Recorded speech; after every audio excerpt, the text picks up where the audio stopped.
That said, we were planning on being out of here like 10 minutes last time, and it took us half an hour to go over what we went over that previous time. Hopefully today we'll set a better track record. Ray, what's the oldest form of Japanese theater? Thank you. That's what I've been looking for. Answers. Somebody, what's the most popular form? Kabuki. Kabuki is the most popular form. What is the biggest difference between the two?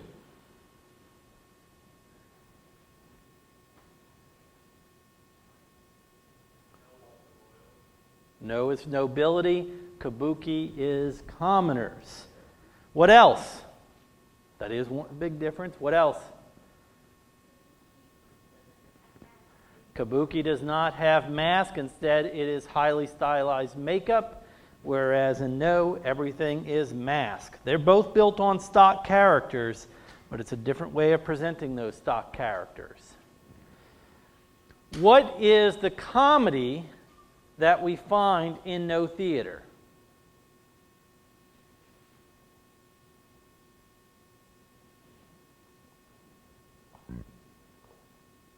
The short comic pieces that separate the acts. They have also emerged outside of the No and are also performed on their own now. Many people would refer to this as the fourth type of Japanese theater. Not one of the mains. There's three mains, but what is this fourth? Kyogen. Kyogen is the Japanese comedy, whereas No is more like our tragedies. You know, Kabuki's much more modern, and that takes us to the last form of Japanese theater, which is Bunraku. And Bunraku is greatly different than the others because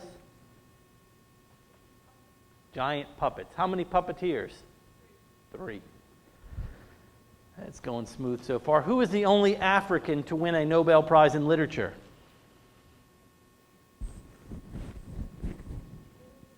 Wole Soyinka.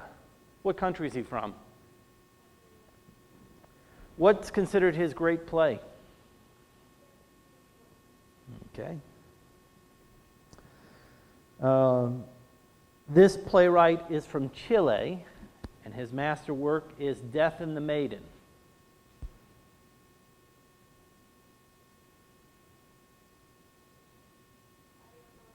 Ariel Dorfman. Theater of the Oppressed. Augusto Boal. Augusto Boal. This playwright's main concern with his work was apartheid.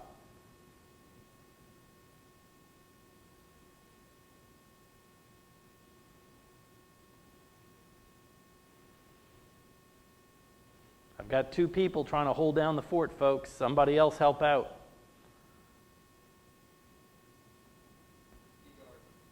Othel Fugard. Othel Fugard. Don't worry, I know that first name. I'd skip it too most of the time. You know, Athel or Othel Fugard. What is considered his great work?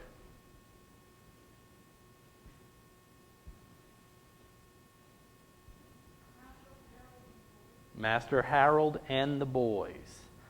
Master Harold and the Boys. Othel Fugard is an Afrikaner, which means it's a white South African. He is a white South African. Remember that Fugard, Dorfman, and the work of Boal did not show in their countries. They were considered highly controversial. Their work generally was performed outside of their country. If Fugard's work had been presented in South Africa, he would have went to prison. You know, it's just the way it breaks. What is the only form I covered dealing with China? Beijing opera, also called Peking opera. What period did it disappear in?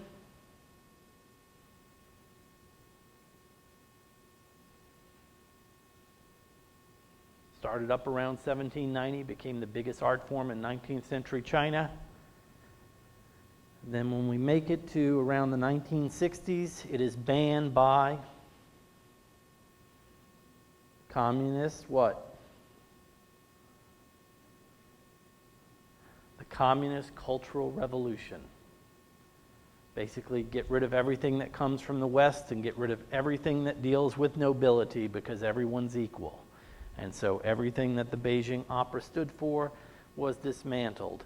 It would return in the late 70s, and it is now considered the national art in China. And so, as I said before, that is a very small cut of what makes up world theater. I mean, we go to Indonesia and talk about Sanskrit drama. Over in India, you know, we could spend an entire semester just talking about Japan. But those are the highlights that I'm going to ask you about. For this class and the next class, more than likely, we're going to be covering theater diversity, or minority theater. And so before we get into that today, raise the band. Red sweater in the back. Pull the sleeve down. Okay, I see it now. All right. Crash course. You would have had 2 videos dealing with this. One dealt with the 19th all the way into the early 20th century of the minstrel show, and then the Harlem Renaissance. Let me say as we go into this that theater, like every art form, is performed for the majority. Why? Because you don't usually put on shows for a small population. When you put on shows, you're trying to attract the largest audience possible. Why? Because it's a business. It's show business. And if you don't show business, you're not going to be around long. Also, as a result of it being show business, whatever sells is going to become popular. And as a result, a lot of movies, especially early movies, and I find it even today, and a lot of theater throughout history, stereotyped. It was highly racist at times. It provoked if you were a minority. And it was performed for majority white audiences in the United States. Other countries had different minority groups that became the foil for them. But in the United States, minority groups that we have were the foil in this country. Immigrants became the butt of many jokes. The Irish immigrants, the Polish immigrants, all the jokes that emerge about culture. But it is the largest minority group that we currently have in the U.S. that was really the sufferer throughout most of this, and that was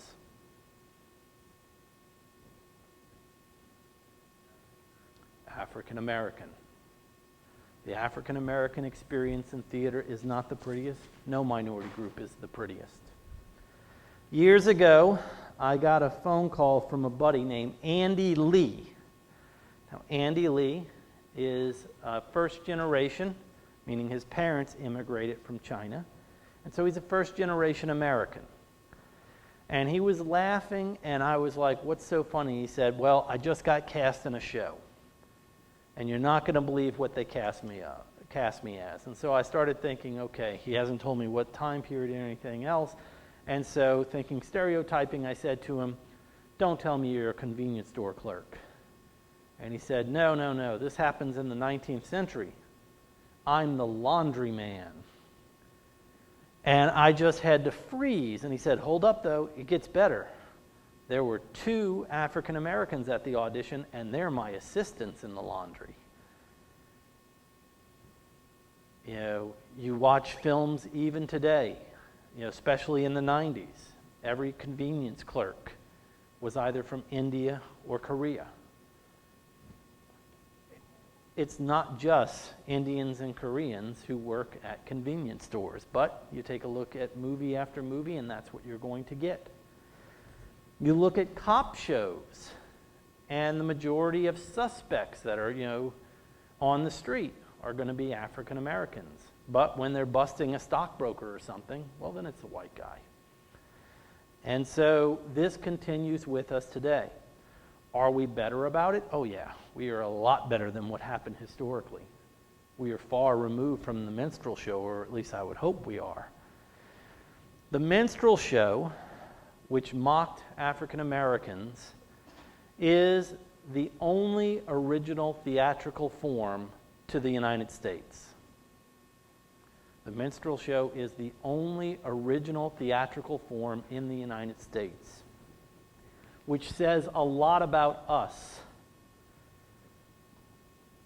When we talk about music, it's wonderful. Why? Because, the only original form for us in music is jazz.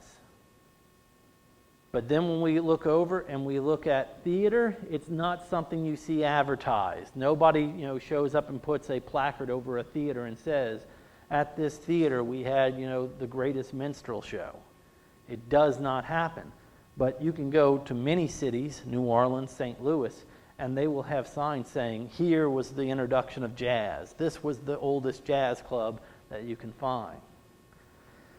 And so we're going to start with the African American experience, and then we're going to work our way through other groups that have emerged in the theater, kicking, screaming, and throwing stuff. But remember, theater was always performed for the majority, and this is one of the reasons that we don't have a ton of names.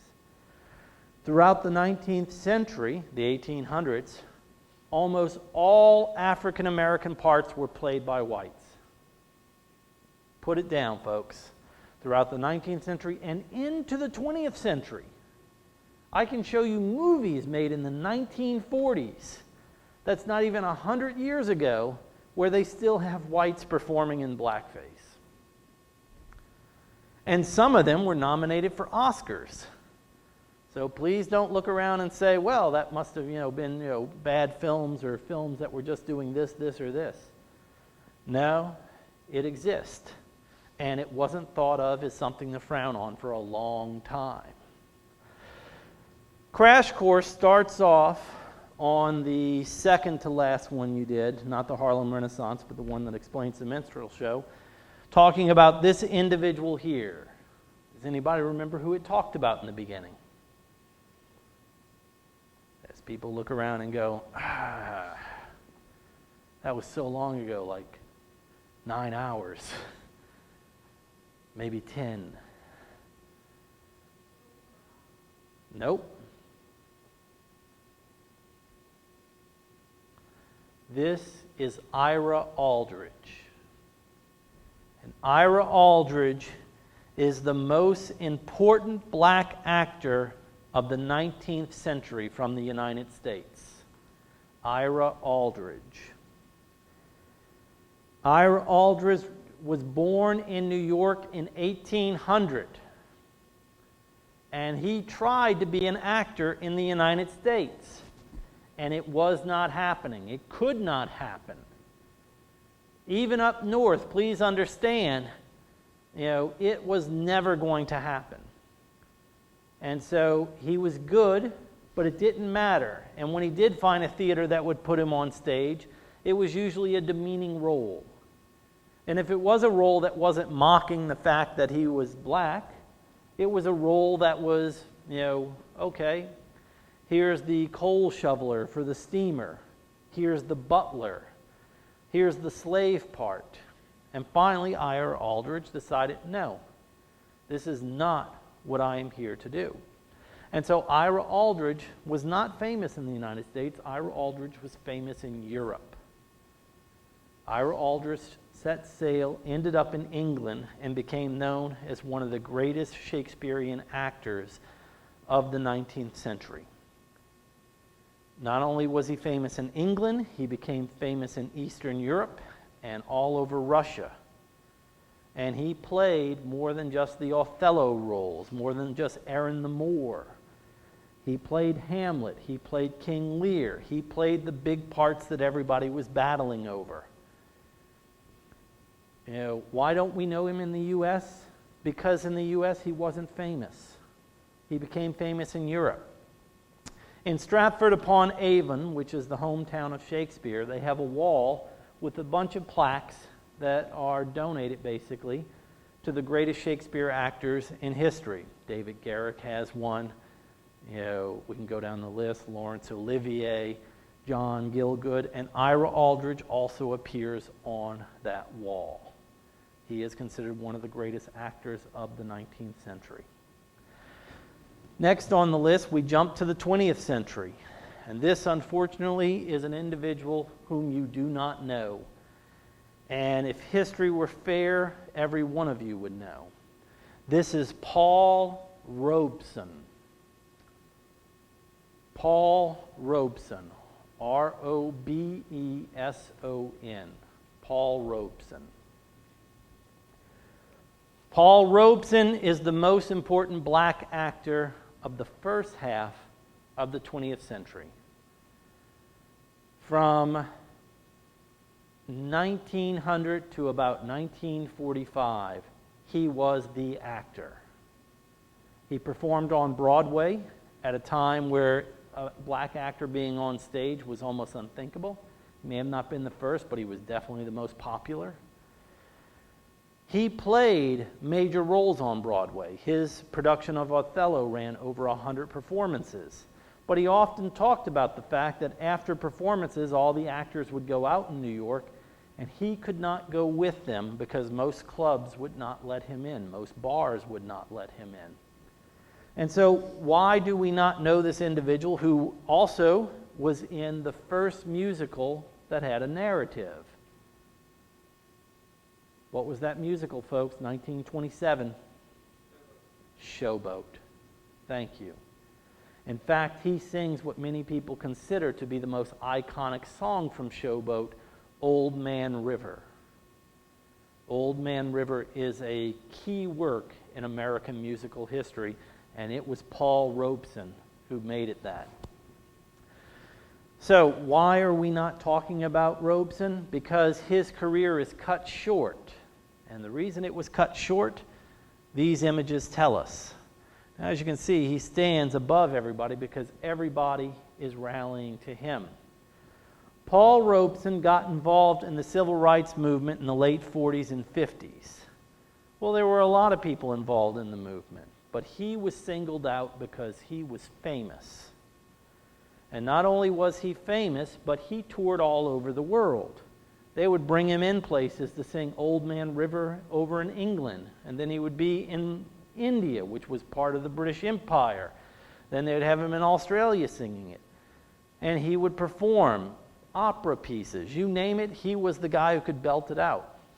But when he went to all these places, he also spoke about the difficulties of being a black man in America. This did not sit well with the American government. It's one thing to say it in the country where, you got to deal with it. It's another thing to say it outside the country and paint us in a bad light during the Cold War. And so the United States government decided to derail this, and they canceled his passport, so he could not leave the country.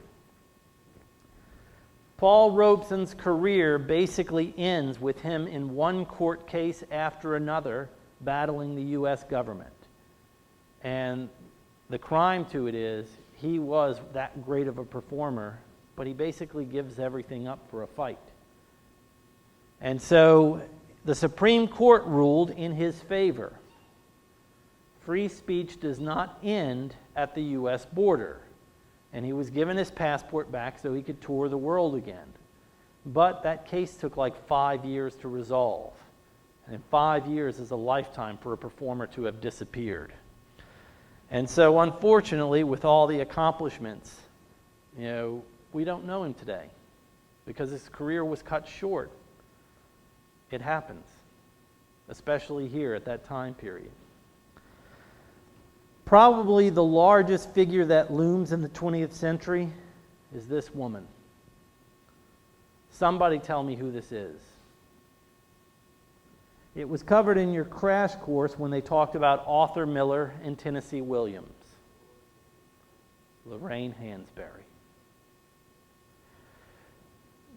When we talk about the great American playwrights, we talk about Edward Albee, Tennessee Williams, Arthur Miller, and of course Eugene O'Neill. And it's a tragedy that Hansberry does not get mentioned with them. Hansberry wrote what is considered by many people one of the finest plays in American history. Anybody know that play? A Raisin in the Sun. A Raisin in the Sun. On your section on the Harlem Renaissance, they really dwell upon Langston Hughes, who wrote some plays but is mainly known as a poet. A Raisin in the Sun comes from his poem, A Dream Deferred. A Raisin in the Sun comes from his poem, A Dream Deferred. And so Hansberry is not considered one of our great playwrights, yet she wrote what is considered one of our great plays. The reason for this is more tragic than almost any other story. Lorraine Hansberry died of breast cancer, and A Raisin in the Sun is her only play. She was working on other plays when she died, but none of them were complete. And so her entire reputation rests upon one play. And so the tragedy is when we look at great American playwrights, we look at a body of work. You know, when we look at Edward Albee, we have Seascape, Three Tall Women, Who's Afraid of Virginia Woolf? You know, we have, Tiny Alice, A Delicate Balance. We look at Eugene O'Neill and Long Day's Journey into the Night, Moon for the Misbegotten, The Iceman Cometh, Strange Interlude, Beyond the Horizon. We look at their body of work, and that's what makes them great playwrights, the greatest we had. With Lorraine Hansberry, when we get to her, it's A Raisin in the Sun, and then we go blank. And so that's the reason we never list her as one of the great American playwrights. Her entire reputation rests upon this one play. This one play was groundbreaking. It was the first American play to appear on Broadway that was written by an African American. A Raisin in the Sun is the first play to appear on Broadway that was written by an African American.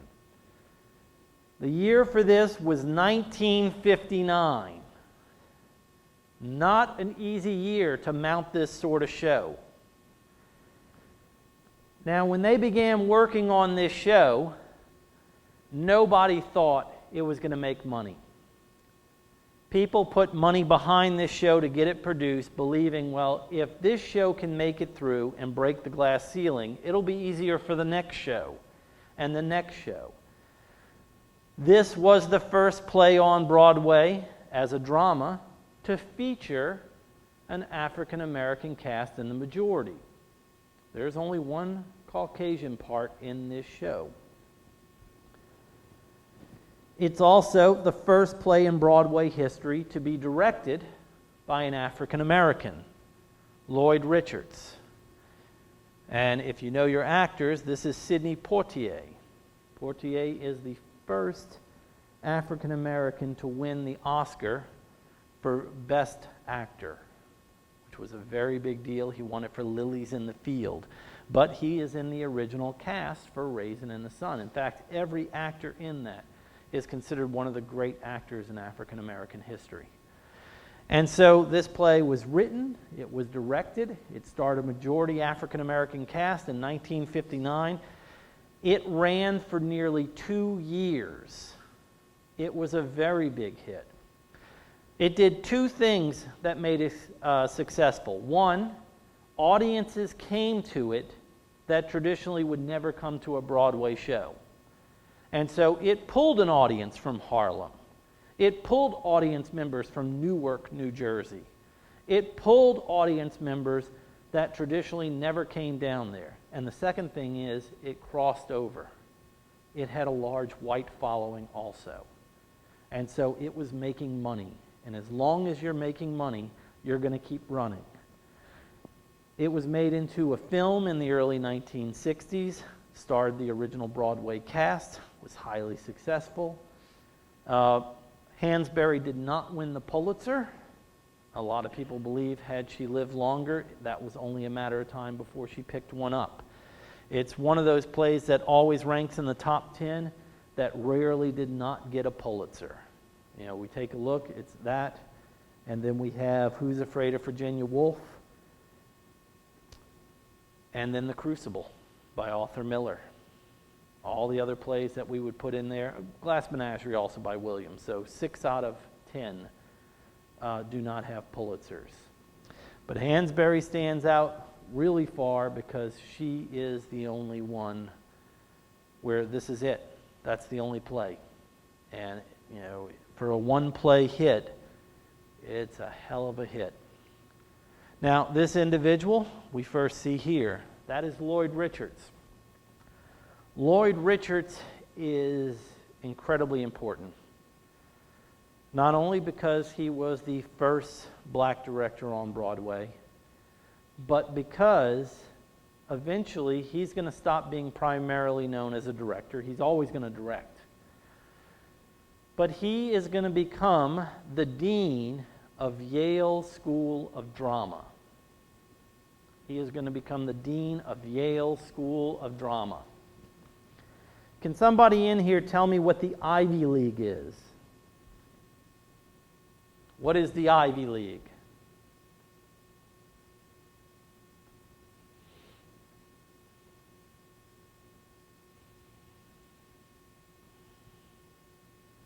Not that technical a question, folks.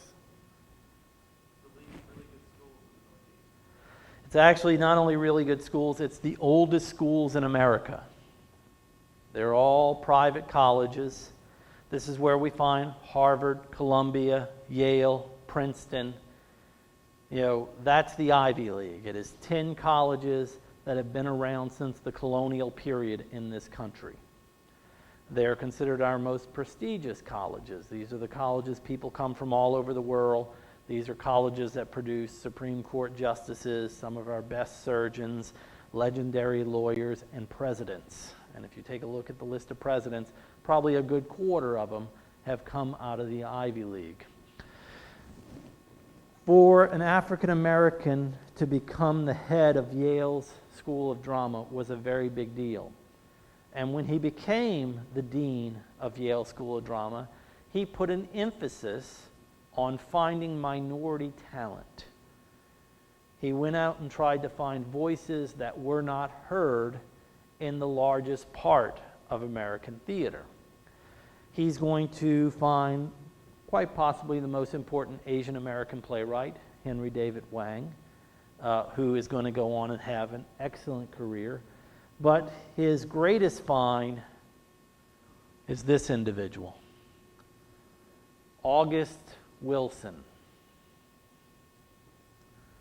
August Wilson, in my belief, in 10 years, people will talk about him when they say Eugene O'Neill, Edward Albee, Tennessee Williams, August Wilson. He's going to appear on that list with the others because he has a very large body of work, and it is considered incredibly vital. And you will actually notice at least one of his plays, if not recognize more than that. But, you know, the one that most people know, Fences. A few years ago, film came out with Denzel Washington. You know, it won the Oscar for Best Supporting Actress. 2 of these 10 plays won the Pulitzer. The Piano Lesson and Fences. Fences was the first one to win. What makes this list so impressive is this, here we call it the Century Cycle. You know, it's also called the Pittsburgh Cycle. Put it down, the Pittsburgh Cycle. Wilson referred to it as the Master College. Wilson refers to this as his master college. And the reason is, these plays each take place in a decade in the 20th century. And so as we look at them, here they are in the order he wrote them, but here is the decade the play takes place. And so his first play of this in 79 takes place in 77. Fences, he wrote it in 83, takes place in 57. The reason it's sometimes called the Pittsburgh Cycle is all of these plays tie into Pittsburgh in some way. Either the play occurs in Pittsburgh, the characters came from Pittsburgh, the characters are journeying to Pittsburgh. And why is this? Very simply, August Wilson is from Pittsburgh. When August Wilson was in high school, he was accused of cheating. He got into a huge fight with his high school teacher and said, "Screw it," and he quit high school. Now, not wanting to tell his mother that he wasn't going to school every day, he went to the library. Fortunately for him, the Carnegie Library in Pittsburgh is considered one of the great libraries in the United States. And he was self-educated at that library. He would go there every day and just read everything they had, going through different books. When he engaged and created this master college, each play is about that decade of the African American experience in the United States. And so his belief, and why he called it a master college, is that if you were to see all 10 plays, you would have a better understanding, a master's degree level of understanding of the African American experience of the 20th century. And that's why he referred to it as his master college. It's also called the Century Series because it takes up an entire century. And so as you work through it, you're working through every decade. As I said, his most popular, this is the one that everybody turns to. The Denzel Washington part was originally played on Broadway by James Earl Jones. And if you look that one up and type in Fences James L. Jones, you get knocked out by his work. It's just phenomenal work. And then, of course, when Denzel did it, he also directed it. And the reason he did it, he was performing it on Broadway. And he realized this show was incredible. And so he put up the money to make the film version. And yes, it did fairly well. Now, when we talk about Lorraine Hansberry and when we talk about Paul Robeson, we're looking at two artists who were attempting to be inclusive. Their plays were about the African American life, but their plays were also user-friendly. And what I mean by that is Hansberry had a large white following, just like she had a large following that was coming from Newark and coming from Harlem. And when we look at Robeson, most of Robeson's work, Othello, Showboat, he is the single black character in most of those shows. Those are white shows he performs in. When we take a look at August Wilson, his plays veer away. In fact, when you look at Fences or you look at The Piano Lesson, I can't think of any of those plays that have a white character. He is producing plays that are directed toward an African American audience. Our next artist, he wasn't interested in a white audience in any way, shape, or form. This is Amiri Baraka. Amiri, Amiri Baraka. Amiri Baraka would probably get really upset. And, if you've been paying attention, I've been moving back and forth talking about, well, this is African American and this is black. And the reason is, Amiri Baraka, if you would ask him about his work, he would say, my work is for blacks. Now, when he started, it was during the Black Power movement, late 50s and the 60s.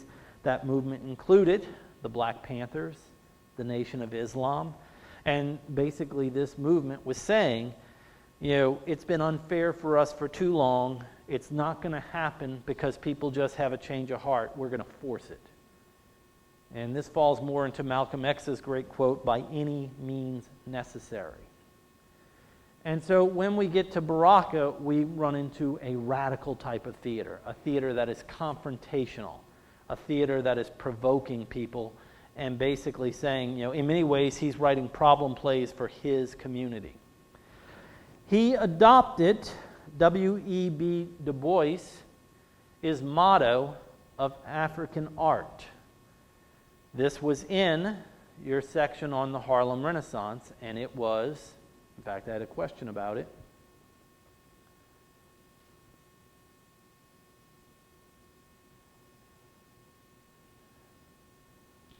Somebody had to do that question. I know there were problems with the internet, but I don't think everybody had a problem with the internet. W.E.B. Du Bois, who is one of the most important writers that we can call upon, said, we must create art that is by us, about us, and for us. And then he also said, and near us. We should be producing art in our community. We shouldn't be journeying off onto Broadway. We shouldn't be trying to write things that appeal to everybody. We should concentrate and write things that appeal to us. And Amiri Baraka is going to adopt that motto. He cuts off near us, and we basically have by us, about us, and for us. He is trying to create theater about the black experience for African American communities and black communities. This is his goal. This is what he is engaging in. Amiri Baraka is not nice about a lot of these things. In fact, he was the poet laureate of New Jersey. Poet laureate is like the national poet for that state. It's the person everybody looks to and says, this is the writer that represents who we are. Then he started writing some really controversial things that had people freak out, and New Jersey attempted to remove him as their poet laureate, only to find out that it was written into state law. You could not remove a poet laureate. And so they abolished the position. There is no poet laureate of New Jersey, just so they could get rid of him. There are two works of his that are just monumental. One is Slave Ship. And Slave Ship is a play that actually takes place on the ship as it moves the transatlantic journey. It's about setting sail from Africa and headed toward the New World in the 19th century. Its premiere was shocking to most people because they built the entire theater into a ship. And so where you're sitting would be wooden planks that were elevated to represent the sides of the ship. And then what had audience members freaking out is because they were elevated, they had people crawling under and moaning under the seats throughout the journey. You were going to lose 20 to 25% on that journey. Disease, abuse, lack of food, all those things played part in it, and all of it is seen in that play. It is a harsh play that condemns those who profited. Many people consider his greatest work to be The Dutchman. The Dutchman's the sort of work that people are going to be talking about for years. People freak out about. It's one of those that just hits with everything it's got and is not going to leave anything. It's just that play. The Dutchman, and this is a scene from the film that was made off of it in the 1960s. A well-dressed, articulate black man gets onto a subway. How many people in here have been on a subway? 1, 2, 3, 4. All right. On a subway, doors are on both sides. They stop on this stop. Well, there's a platform here for people going that way. They stop the next one, platform over here for people who are going this way.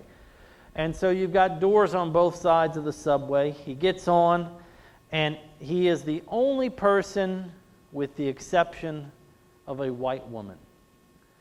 And she moves seats and sits right next to him, and they start a conversation, and she starts to tell him, hey, I'm going to a party. Do you want to go to a party with me? And of course, he's a little bit uncomfortable, but he's making polite conversation with her. And she starts to flirt with him, and he's like, hey, things are going well. And then Act 1 ends, and when Act 2 begins, the subway car is full of Caucasians. You got like 10 other people. And he looks around and he's like, where did all these people come from? They just appear all of a sudden for the beginning of the second act. Well, they consider their conversations. She starts saying some things that, let's just say, are not kosher today, and tries to provoke him. And then in the course, after constantly trying to antagonize him, she says to him, you're not really that black. And she explains to him, look at the way you dress, listen to the way you talk. You've been spending your whole life trying to be something you're not. And finally he explodes after being antagonized throughout the second act of this play. And he says to her, basically, that she doesn't understand what it takes to make it in this world as a black man. How many jobs he goes for interviews and they end before he even opens his mouth as soon as he walks through the door. How many times he walks in to get something from a store and notices there's a clerk following him around the store. How many times he walks up to get something to eat and there might be just one donut left. And instead of handing it to him, they hand it to the white person and then look at him and say, well, I'm sorry, we're out. And he talks about how, being black is often like being invisible until you make yourself visible, and it's a crime.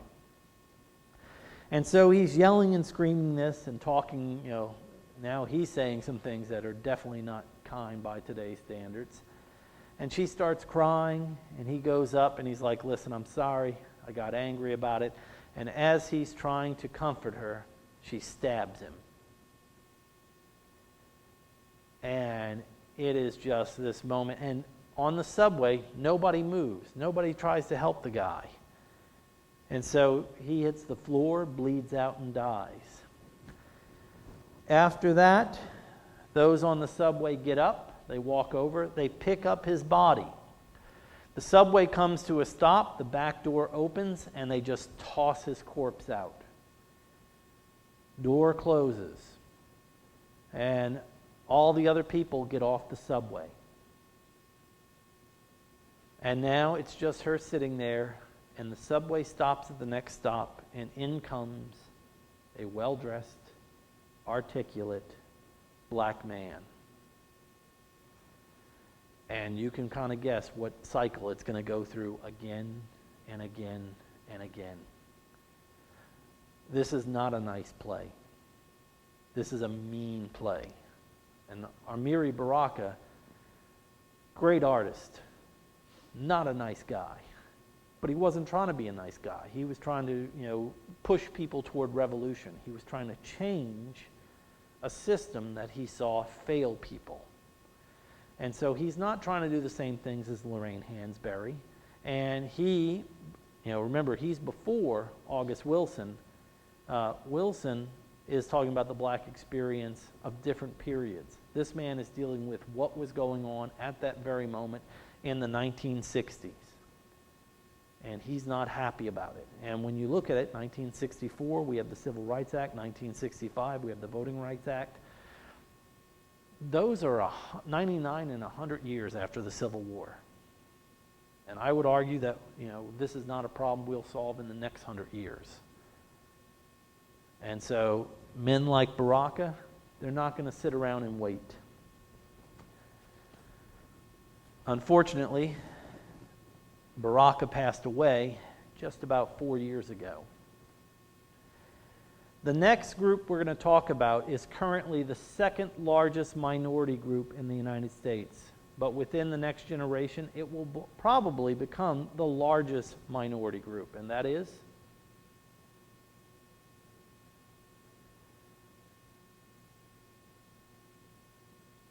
This is basic demographics, folks. Okay, Hispanic.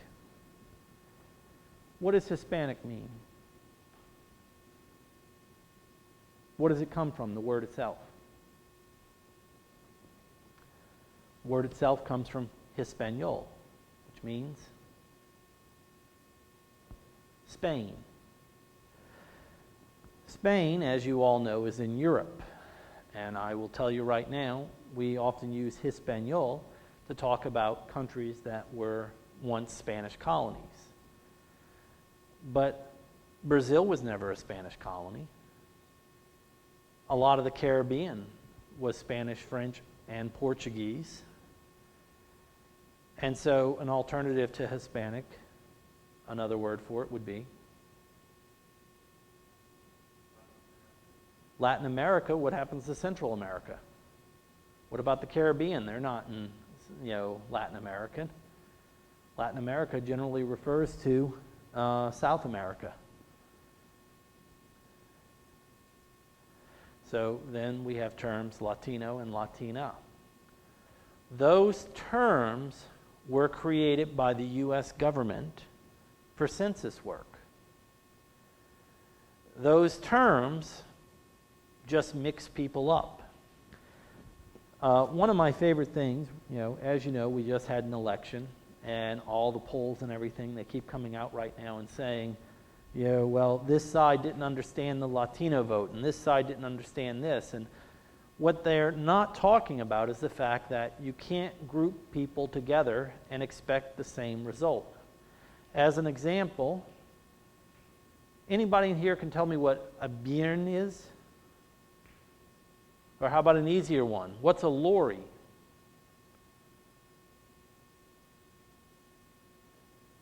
What if I said something's a butte?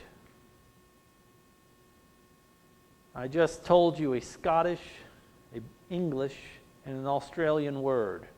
They're all English, but who can tell me who the Prime Minister of Australia is? Or who can tell me who is now sitting as the Prime Minister of Great Britain? When did Scotland become part of Britain? The fact is, all of us speak English, but we're not alike. You can't throw an Australian and an American in the same room and say, well, take a look. No more than you can stick a Cuban in the same room with somebody who is from Mexico and then say, well, they must be alike, they share a language. The basics of it are the same, but Australian sounds very different than what we talk. And England sounds very different than the way we talk. And so you can't just group people together and throw it in and expect it to be okay. If you listen to Spanish that is spoken in Catalonia, which is a region in eastern Spain, it has a lisp to it. And so Cortez, the famous Spanish conquistador, he didn't call himself Cortez, he was Cortez. Don Marie Fernando Garcia Cortez. But then we go over to Western Spain and they don't have that. Just like, if we go over to another English-speaking country, it doesn't sound like this. And so somebody from Puerto Rico, which is part of the United States, doesn't have anything really in common with somebody from Cuba, which doesn't have anything in common with somebody from Honduras. When we talk to people from those regions and ask, well, what are you? They will say, I'm Honduran. I'm Mexican. They're not throwing out Latino or Latina unless they're in the United States, which is a classification we have on the census. But Cuban Americans overwhelmingly are Republican. And Chaquinos, which are Mexican Americans, are overwhelmingly Democrat. They have nothing in common politically. They have nothing in common socially. And so when you throw everybody in the same bucket and say all of a sudden, well, everything's going to work out, you don't get that. There's only one major figure I'm going to ask you about dealing with this, and that is Chicano. Chicanos are people of Mexican descent who are born in the United States. This doesn't mean they were born of immigrants. These are people who have been here forever. They were here before the United States. The individual I want you to know from this is Luis Valdez. Luis Valdez is known as the father of Chicano drama. He is the father of Chicano drama. We did not, in fact, come to the United States at all. The United States came to us. California was part of Mexico. Arizona and New Mexico were part of Mexico. Utah was part of Mexico. They already had missions there, and they already had cities there. San Francisco, that is a Spanish word. San Diego is a Spanish word. And so they were already established, and then one day we came in and said, well, now this is part of the United States. They were there before we were there. They are Chicanos. And so what makes this individual important is that he is a playwright. He began his career as an actor, and he wrote the first Latina play to appear on Broadway. And that was a big deal. That play is called Zoot Suit. Zoot Suit is the first Hispanic play, or you got a whole list of other names we could use, play to appear on Broadway. This was 1979. This is 20 years after A Raisin in the Sun. And so it takes a long time for things to get around. Luis Valdez began his career as an actor with the San Francisco Mime Troupe. Now, the San Francisco Mime Troupe are not people running into invisible walls, and it's not people getting into boxes that aren't there. The San Francisco Mime Troupe still exists today, and it is America's oldest active political theater. It is the United States' oldest active political theater. They still exist today. They've existed since the 1950s.